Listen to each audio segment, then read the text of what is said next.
घुमाद पंडाल पिया मेला लगेला हर साल पिया हर साल पिया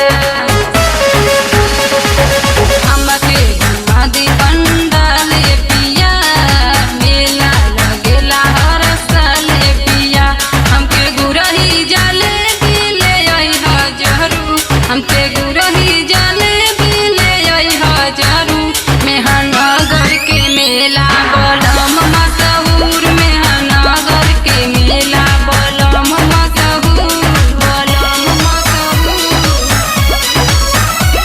बलम मशहूर मेहनगर के मेला बलम मशहूर।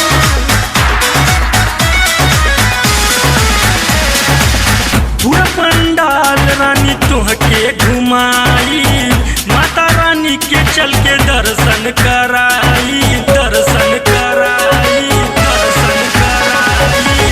पूरा पंडाल रानी तुहके घुमाई माता रानी के चल के दर्शन कराई।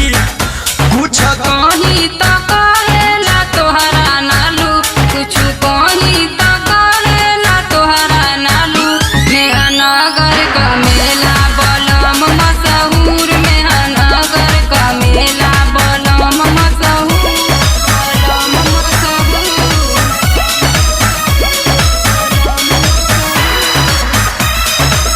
मेहनगर के मेला बलम मशहूर।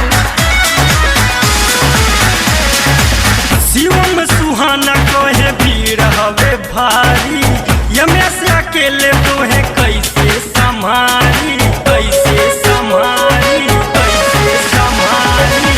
शिवम सुहाना कहे भीड़ हवे भारी यमे से अकेले तोहे कैसे संभाली।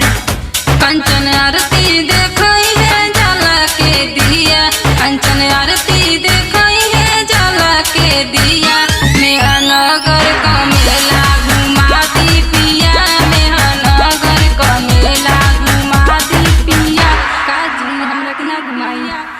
अच्छा चल तुम्हें लखराव पोखरा के मेला घुमा देते हैं।